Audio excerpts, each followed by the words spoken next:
Victory loves underdogs, but what about the champions who never get their story told? What happens when the greatest military mind Africa ever produced fights the most powerful empire on Earth and wins? Today, we're uncovering the shocking truth about a man who made European armies run in terror, yet died because he trusted the wrong person. This is the story of Samory Touré, a West African warrior who built an empire larger than Texas and defeated French colonial forces for 16 straight years. He was called the Black Napoleon by his enemies. His military genius was so legendary that European war colleges studied his tactics. But here's the twist that will blow your mind. The man who outsmarted entire French armies was ultimately betrayed by his own best friend and closest ally. How does Africa's greatest military strategist end up captured not by superior European weapons, but by the treachery of someone he loved like a brother? This isn't just a story about war and betrayal. This is about the last great African leader who stood between his continent and total European colonization. When Samory fought, he wasn't just defending his own kingdom. He was fighting for the freedom of all Africa. By the end of this story, you'll discover how one man's brilliant military mind kept the French Empire at bay for nearly 2 decades and how a single act of betrayal opened the door for Europe to carve up an entire continent. Transport yourself to 1870s West Africa. European powers are racing to claim African territory in what historians call the scramble for Africa. The French want to control a massive belt of land stretching from Senegal to Sudan. British forces are pushing up from the south. Millions of African lives hang in the balance. Most African kingdoms are falling like dominoes to European guns and cannons. Ancient empires that stood for centuries crumble in months. Chiefs who once commanded thousands of warriors find themselves signing treaties that steal their people's freedom. But in the highlands of what is now Guinea, a different kind of leader is rising. Samory Touré isn't just another tribal chief. He's a self-made emperor who understands something most African leaders miss. To defeat European technology, you need European-style military thinking. In 1882, French colonial forces march into Samory's territory expecting an easy victory. They've crushed every African army they've faced. They have repeating rifles, artillery, and military training from the best academies in Europe. What they don't expect is to face an African commander who has studied their every weakness and created countermeasures they've never seen before. The battle that follows will shock the French military establishment and prove that European armies are not invincible. But this victory also sets in motion a 16-year war that will test Samory's brilliance, his people's loyalty, and ultimately his trust in those closest to him. What happens when an unstoppable force meets an immovable object? You're about to find out how the last great African resistance began with triumph and ended with the most heartbreaking betrayal in military history. Samory Touré's rise to power started in the most unlikely way, not as a prince or warrior, but as a merchant's son who understood something revolutionary about West African society. Born around 1830 in a small village in present-day Guinea, Samory grew up watching his father trade gold, ivory, and kola nuts across the region. While other boys his age learned traditional hunting and farming, young Samory was studying something far more valuable: the art of negotiation and the power of economic networks. But everything changed when Samory was just 20 years old. Slave raiders attacked his village and captured his mother. In that moment, the peaceful trader's son discovered a burning rage that would fuel the rest of his life. This wasn't just personal, it was political. Samory realized that small, divided African communities would always be victims. The only way to protect his people was to unite them under strong leadership. Here's what made Samory different from other African leaders of his time. He didn't inherit an army. He built one from nothing. Starting with just his extended family and a few loyal friends, Samory began recruiting warriors not through traditional tribal bonds, but through a radical new idea: professional military service. He offered steady pay, advanced training, and a share of captured wealth to anyone willing to fight for his cause. Within 5 years, his small band had grown into a disciplined force of over 3,000 warriors. These weren't seasonal fighters who went home after harvest time. They were full-time soldiers who lived, trained, and fought together year-round. Samory's military innovations were decades ahead of their time. He organized his army into specialized units: cavalry, infantry, and artillery crews. He established supply lines that could keep his forces fed and armed during long campaigns. He even created a military academy where his best warriors learned advanced tactics and strategy. While other African armies still relied on traditional spears and shields, Samory was thinking like a modern military commander. He established weapons workshops that could repair and modify captured European firearms. His soldiers learned to manufacture gunpowder and bullets. Most importantly, Samurai understood that technology alone wouldn't win wars. He developed tactics specifically designed to neutralize European advantages. His armies used hit-and-run attacks, guerrilla warfare, and strategic retreats that frustrated European commanders trained in conventional battle. But Samory's greatest weapon wasn't military. It was diplomatic. He forged alliances with neighboring kingdoms, created trade relationships that funded his wars, and established intelligence networks that kept him informed about European movements across hundreds of miles. By 1875, Samory controlled territory stretching across parts of present-day Guinea, Mali, Ivory Coast, and Burkina Faso. His empire, which he called Wassoulou, was larger than most European countries and infinitely better organized than his neighbors. Unlike traditional African kingdoms that were loose confederations of tribes, Samory created a centralized state with uniform laws, standardized currency, and efficient tax collection. His capital city, Bisandugu, rivaled European settlements in organization and prosperity. European visitors were stunned by what they found. This wasn't the primitive African kingdom they expected. Samory's court featured literate administrators, detailed military records, and sophisticated diplomatic protocols. One French officer wrote in his diary, "I came expecting to meet a savage chief. Instead, I found a leader whose political and military sophistication would impress ministers in Paris." Among Samory's closest advisors was a man named Samory Touré, a brilliant military commander who had served as Samory's right-hand man for over a decade. The two men had fought side by side through countless battles. They shared the same vision of a strong, independent Africa. Samory Touré wasn't just Samory's general. He was his confidant, his strategic partner, and the man Samory trusted more than his own sons. When important military decisions needed to be made, Samory would call for Samory Touré first.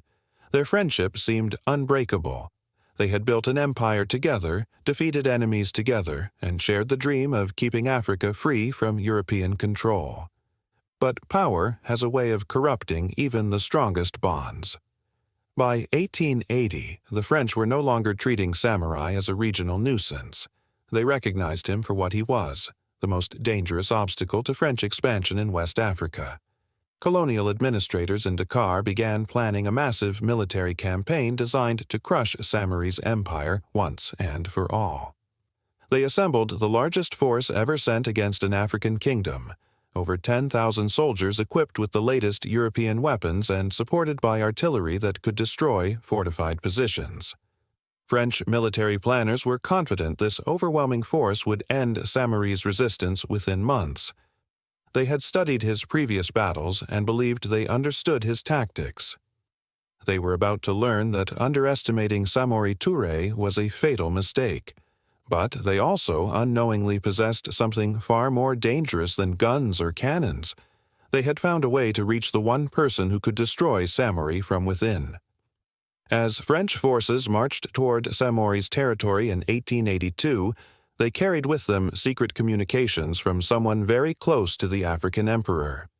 Someone who had been quietly negotiating his own deal with the colonial power. The greatest military mind in African history was about to face his ultimate test, not just against European armies, but against the treachery of his closest friend. When French forces attacked Samory's territory in March 1882, they expected a quick victory. European armies had crushed African resistance across the continent. The pattern was always the same. Superior European weapons overwhelmed traditional African tactics within weeks or months. Samory was about to shatter that pattern completely. The Battle of Woiwoyanko became a masterclass in military strategy that European war colleges would study for decades. Instead of meeting the French in open battle where their superior firepower would dominate, Samory deployed a revolutionary defensive strategy. He divided his 15,000-man army into mobile units that struck French supply lines, ambushed isolated detachments, and vanished into the forest before European forces could respond. When the French advanced, they found empty villages and abandoned fortifications. When they retreated, Samory's warriors appeared like ghosts to harass their columns. The psychological effect on French soldiers was devastating. They were fighting an enemy they could barely see against a commander who seemed to anticipate their every move. Samory's secret weapon wasn't just military tactics, it was information. He had created an intelligence network that reached deep into French-controlled territory. Local traders, traveling merchants, and even some African soldiers serving in French units secretly reported European troop movements to Samory's agents. This meant that Samory often knew about French military plans before some French officers did. He could position his forces perfectly, choose his battles carefully, and always fight on ground of his choosing. Meanwhile, French commanders were operating blind. They had maps of the territory but no understanding of local politics, ethnic relationships, or economic networks that samurai used to maintain power. While European military leaders focused on battles and territorial control, Samory was fighting an entirely different kind of war, an economic one. He controlled the gold mines and trade routes that generated wealth for his empire. When French forces occupied territory, Samory's people would evacuate with their cattle, tools, and portable wealth. The French would find themselves controlling empty land that cost more to garrison than it generated in taxes. Samory also understood psychological warfare. He would allow French forces to occupy towns and villages, then cut their supply lines and isolate them. European soldiers found themselves trapped in hostile territory, running low on ammunition and food, while Samory's forces controlled the surrounding countryside. This strategy was brilliant but brutal. It required Samory's own people to abandon their homes and rebuild their lives in new territory. Entire communities would pack their belongings and march hundreds of miles to stay within Samory's empire, rather than submit to French rule. Between 1885 and 1890, Samory employed perhaps the most remarkable strategy in military history. He moved his entire empire eastward to stay ahead of French advances. This wasn't a retreat. It was a calculated relocation. Samory would establish a new capital, build new fortifications, and create new alliances while maintaining pressure on French forces through guerrilla attacks. Each time the French thought they had cornered him, Samory would vanish with his entire government, army, and civilian population. He did this not once or twice, but repeatedly over several years. French commanders were fighting an empire that refused to stay in one place. Just when they thought they understood Samory's position, he would be establishing himself in completely new territory hundreds of miles away. Throughout this constant warfare, Samory continued to modernize his military. He established weapons factories that could produce rifles and ammunition. His engineers learned to build and operate European-style artillery. Most importantly, Samory created military schools where his officers studied European tactics, learned to read and write in Arabic and French, and developed counter-strategies for every type of European weapon and formation. By 1890, Samory's army was no longer a traditional African force fighting with spears and shields. It was a modern military organization that could match European units in equipment, training, and tactical sophistication. While fighting the French militarily, Samory was also playing a complex diplomatic game. He negotiated with British colonial officials, seeking to play European powers against each other. He formed alliances with other African kingdoms resisting European colonization. He even opened communication channels with the Ottoman Empire, hoping to gain support from the Muslim world. Samory understood that his war against France wasn't just about his own empire. It was part of a larger struggle for African independence. If he could hold out long enough, other African leaders might join him, or European powers might exhaust themselves fighting costly colonial wars. Throughout these campaigns, Samory Touré remained Samory's most trusted advisor and field commander. He led crucial battles, negotiated with allied kingdoms, and served as Samory's representative in diplomatic meetings. Their partnership seemed perfect. Samory Touré's tactical brilliance complemented Samory's strategic vision. While Samory focused on the big picture, moving populations, managing alliances, planning long-term strategy, Samory Touré handled immediate military challenges. French commanders learned to fear both men equally. Where Samory was the master strategist, Samory Touré was the battlefield commander who could turn tactical situations in moments. But success was creating tension between them. As Samory's empire grew larger and more complex, decision-making became more centralized, around the emperor himself. Samory Touré, who had once been consulted on every major decision, found himself receiving orders rather than helping create plans. By 1895, Samory had been fighting the French for 13 continuous years. His empire had survived, but at tremendous cost. Entire regions had been depopulated by warfare. Traditional trade networks were disrupted. Young men who should have been farming were carrying rifles. The psychological toll on leadership was enormous. Samory, now in his 60s, had spent over a decade making life and death decisions daily. He had ordered retreats that forced thousands of families to abandon their ancestral homes. He had executed spies, traitors, and deserters. The pressure was changing him. The confident, charismatic leader who had built an empire through diplomacy and alliance building was becoming increasingly suspicious and authoritarian. Samory Touré watched these changes with growing concern. The man he had followed for decades was becoming someone he barely recognized. What Samory didn't know was that French colonial administrators had identified his greatest vulnerability, the loyalty of his closest allies. French intelligence officers had been secretly approaching Samory Touré for months, offering him guarantees of personal safety, positions in the colonial administration, and protection for his family in exchange for information about Samory's plans. The French understood that they couldn't defeat Samory militarily. His strategic brilliance and the loyalty of his people made conquest nearly impossible, but they might be able to destroy him from within. Samory Touré found himself facing an impossible choice. He could remain loyal to his longtime friend and continue a war that seemed increasingly hopeless, or he could secure a future for himself and his family by cooperating with the inevitable French victory. The decision he made would not only end Samory's remarkable resistance, but would also open the door for complete European colonization of West Africa. The greatest friendship in African military history was about to become its most tragic betrayal. By 1898, Samory had successfully evaded French capture for 16 years. His empire may have been constantly moving, but it remained intact. His armies continued to win tactical victories. His people still followed him across hundreds of miles of difficult terrain. French colonial administrators were growing desperate. The cost of fighting samurai was enormous, and officials in Paris were questioning whether West African colonies were worth the expense.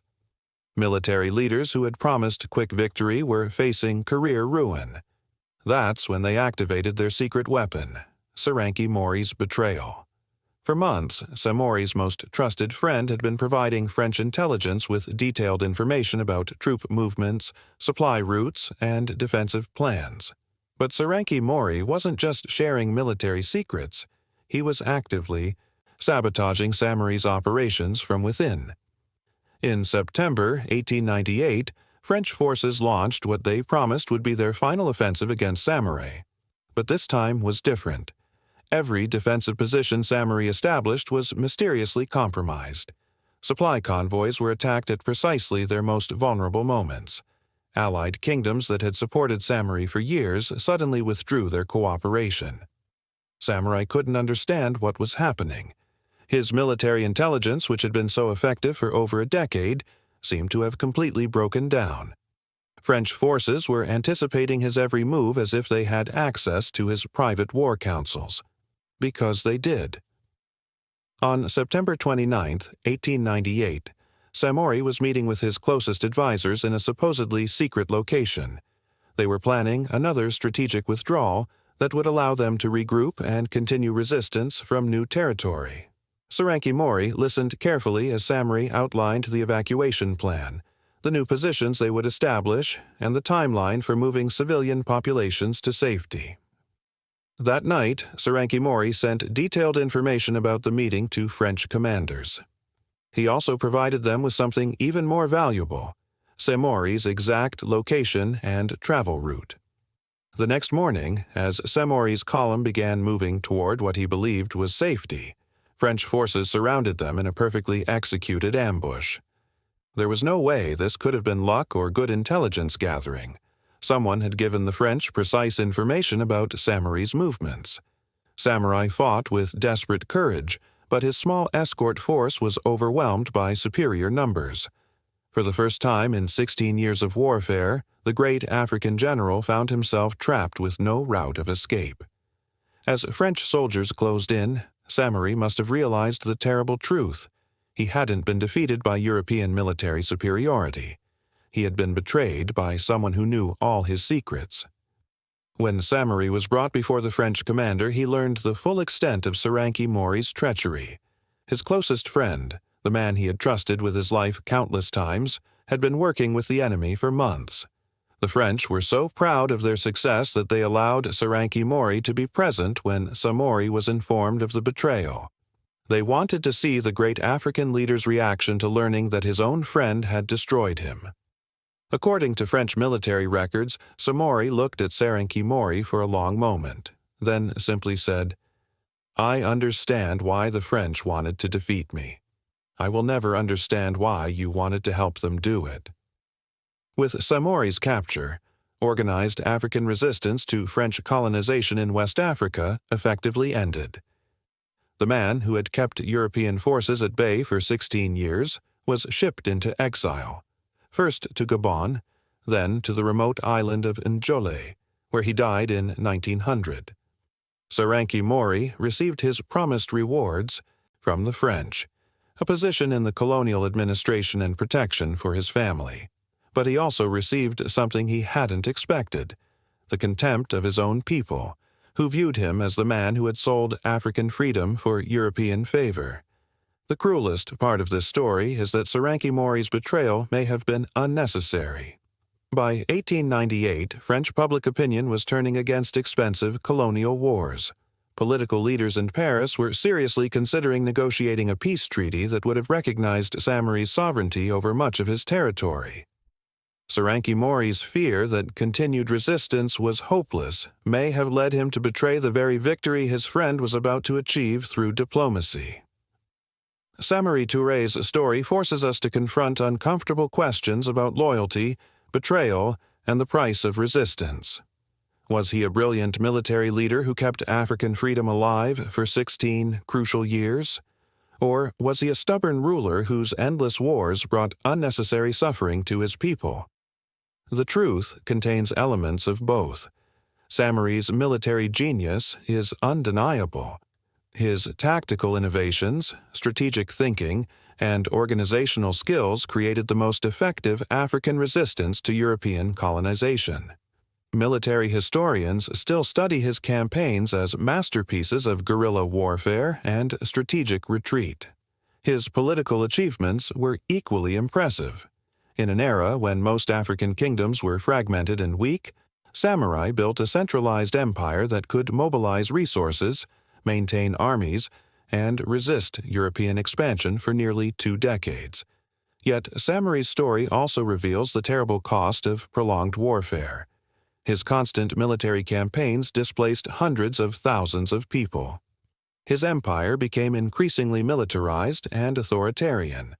The democratic elements that had characterized his early rule gave way to centralized control justified by military necessity. Samory Touré betrayal represents something larger than personal treachery. It symbolizes the impossible choices that colonialism forced upon African leaders. Collaborate and preserve some autonomy for your people, or resist and risk total destruction. Samory Touré chose what he believed was the pragmatic path, accepting European victory as inevitable and trying to secure the best possible terms for survival. History has judged him harshly, but his choice reflected the desperate circumstances of his time. Samurai chose the heroic path, continuing resistance even when victory seemed impossible. His choice preserved African dignity and proved that European conquest was not effortless or inevitable. Both men paid terrible prices for their decisions. Samory's story resonates powerfully in our contemporary world. We see echoes of his struggles in every situation where people must choose between accommodation and resistance, between pragmatic compromise and principled opposition. His military innovations, guerrilla warfare, mobile defense, psychological operations, became templates for liberation movements around the world. Vietnamese, Cuban, and African independence leaders studied Samory's campaigns and adapted his strategies to their own struggles. Most importantly, Samory proved that technological superiority doesn't guarantee victory. Superior strategy, stronger motivation, and deeper knowledge of local conditions can overcome material disadvantages, at least for a time.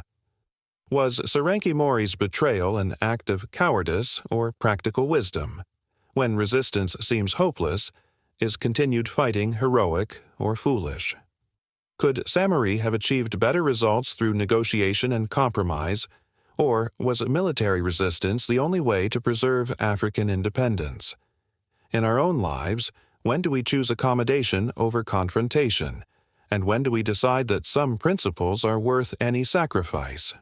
Samory Touré's legacy challenges us to think deeply about the costs of both resistance and surrender, the nature of friendship and loyalty, and the terrible choices that history sometimes forces upon us. If this remarkable story of military genius and personal betrayal moved you, subscribe for more untold histories that reveal the complexity of human choices under extreme circumstances. What other great leaders were brought down not by their enemies, but by their closest allies? Share your thoughts. Was Samory ultimately a hero or a tragic figure? And what would you have done in Samory Touré's impossible situation? The past teaches us that the hardest battles are often fought not against clear enemies, but within our own hearts and communities.